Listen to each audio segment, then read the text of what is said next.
안녕하세요, 여러분. 오늘은 인성에 대해서 알아보도록 하겠습니다. 인성은 나를 생해주는 어머니와 같은 것들이고요. 일반적으로 자격이나 문서, 공부, 어떤 생각, 어머니, 그리고 수용 능력을 의미하는 십성 중에 하나인데요. 인성은 정인과 편인으로 나눠집니다. 정인은 나를 생하면서 음양이 다른 것, 제도적이고 지극히 상식적이고 보편적이고 차례대로 꾸준함, 공인된 자격증, 일반적인 선생님 같은 어머니 같은 의미의 그런 성격을 가지고 있고요.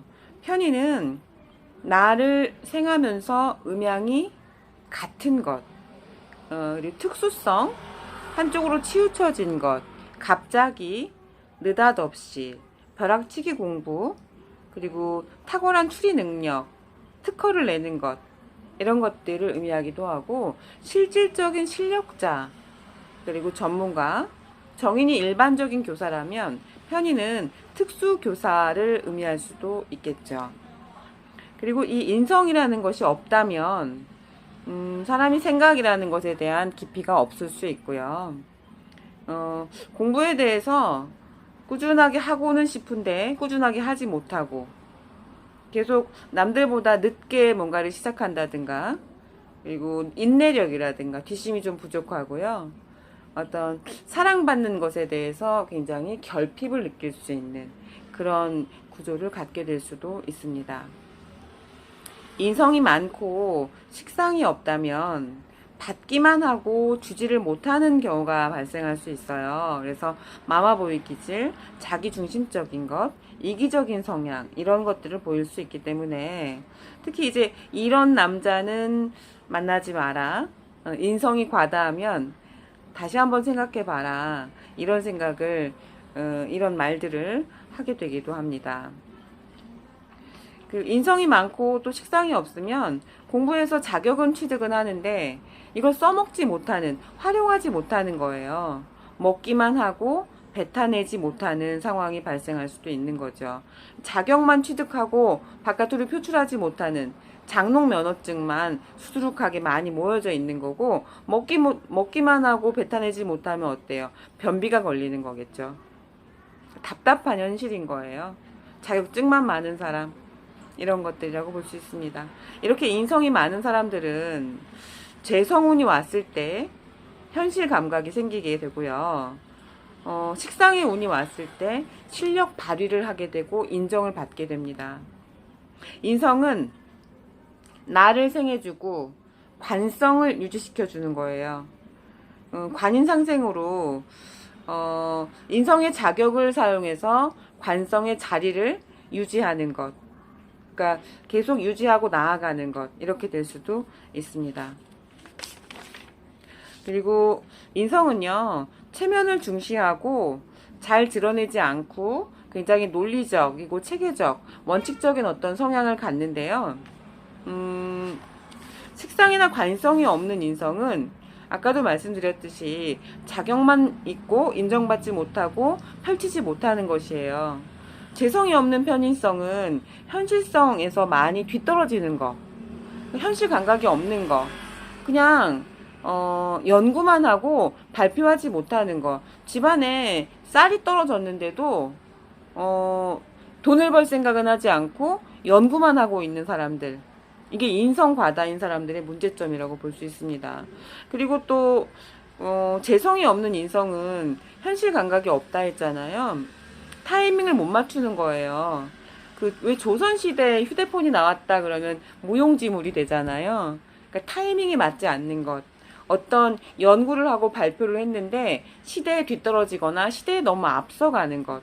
이런 것들이 인성은 잘 발달되어 있는데 재성이 없는 것. 이런 것들의 피해가 됩니다. 상관폐인의 명이 있는데요.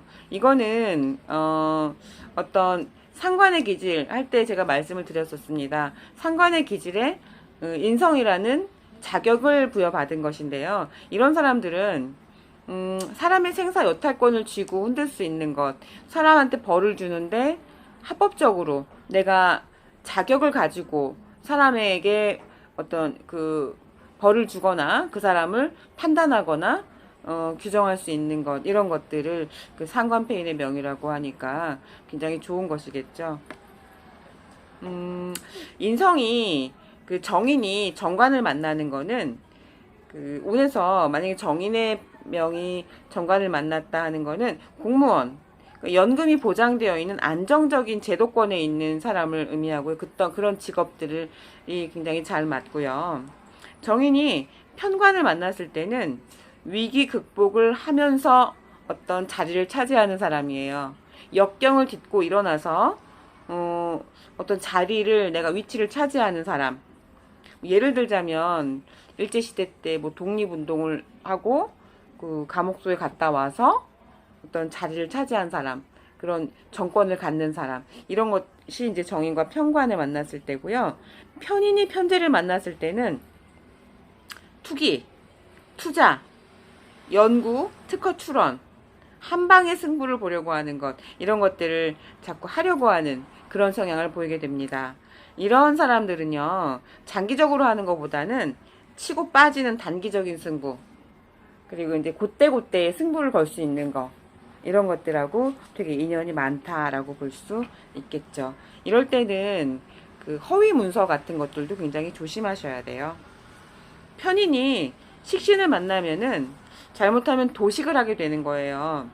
이럴 때에는 자기의 주제도 모르고 분수를 잃고 나도 지금 급하면서 남의 일에 오지랖을 부리거나 남의 일을 먼저 나서서 해주는 것, 내 집안 간수도 못하면서 남의 집안에 간섭하려고 하는 것, 이런 것들이 편인의 식신을 만났을 때 도식 현상입니다.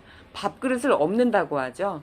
내가 내 스스로 내 밥그릇을 엎어버리는 그런 경우가 발생할 수 있으니까 이런 운이 왔을 때에는 경거망동하거나 오지랖을 부리지 않는 것이 잘 피해갈 수 있는 방법이 되겠죠. 편인이 상관을 만나게 되면 편성끼리 만난 거예요. 어디 보면은 최고의 전문가 그리고 실력자가 될 수 있는 그런 구조인데요. 편인과 상관을 쓰는 사람들 중에는 역술가들도 굉장히 많고요. 어떤 특수 직장 이런 것들을 하는 분들이 많은데요. 이런 분들은 특별한 정보를 흡수하는 능력, 그리고 그걸 고스란히 바로 써먹을 수 있는 능력, 이런 능력이 굉장히 탁월하다라고 볼 수 있습니다. 그리고 정인과 상관이 만나면 아까 말씀드렸던 상관폐인의 명이 될 수 있는데요.